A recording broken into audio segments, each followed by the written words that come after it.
Olá! Hoje nós vamos falar sobre um dos motores da criatividade e da inovação, que é o pensamento lateral.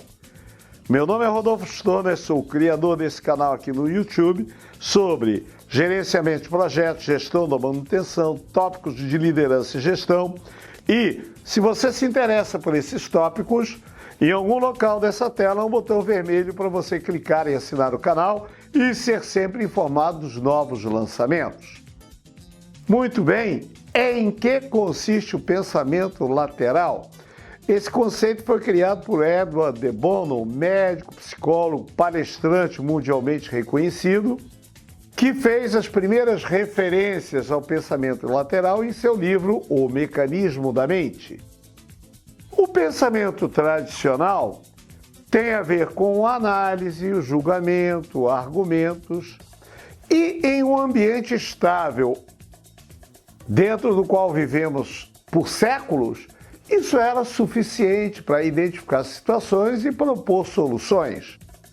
Não obstante, no ambiente em que nos encontramos, fortemente evolutivo, competitivo, inovador, esse pensamento vertical já não atende mais. O pensamento criativo é uma necessidade nesse novo ambiente. Muitos problemas só podem ser resolvidos através do pensamento lateral, não podem ser removidos simplesmente pela identificação e remoção da causa. É necessário reprojetar os caminhos, estar sempre reinventando coisas. Vou lhes dar um exemplo. Os mais antigos, como eu, lembram-se que quando começamos a usar computadores, usávamos o DOS, que tinha aquela tela preta, aquelas letrinhas verde ou âmbar, que tinha o prompt de comando no qual você digitava os comandos. Muito bem, alguém que seguindo o pensamento tradicional vertical, possivelmente estaria pensando como é que eu poderia melhorar esses comandos, como criar comandos mais simples. Porém, o pensamento lateral coloca por que ao invés de criar comandos a serem digitados, não criamos ícones que nos remetam às coisas que devemos fazer. Sim, e como acessar esses ícones? Bom, na nossa época acessávamos os locais da tela digitando teclinha para cima, para baixo, para esquerda, para direita. E aí o pensamento lateral nos leva. Por que não criar um mecanismo externo que possamos mover e esse movimento seja reproduzido na tela? E assim se criou o mouse.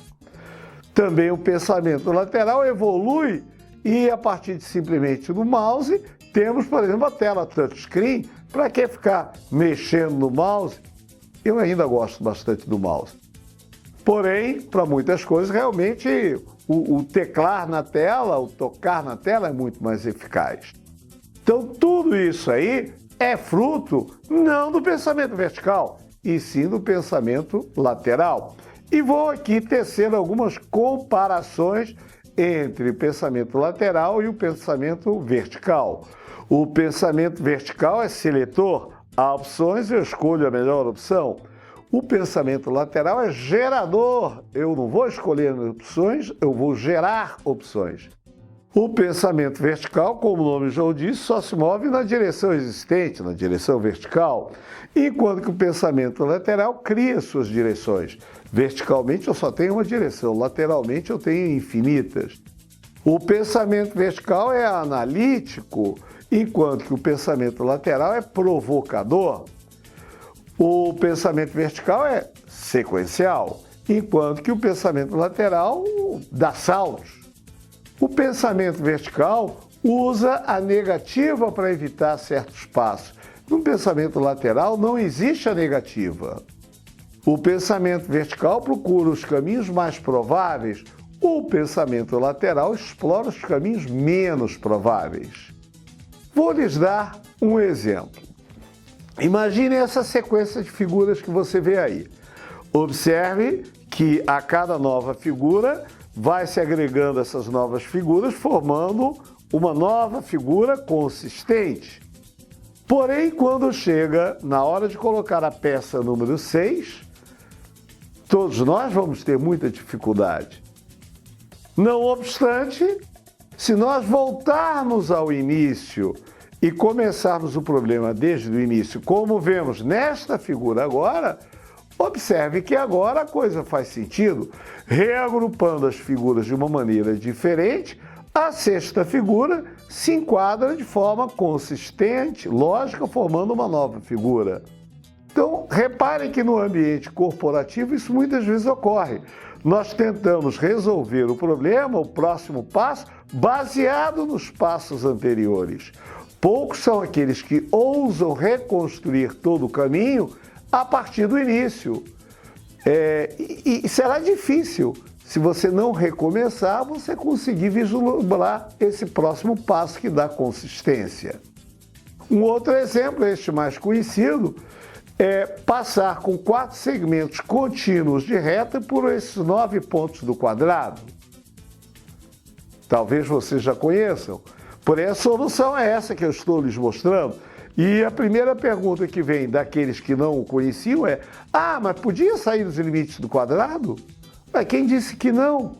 Esse é um bloqueio mental muito característico do pensamento vertical.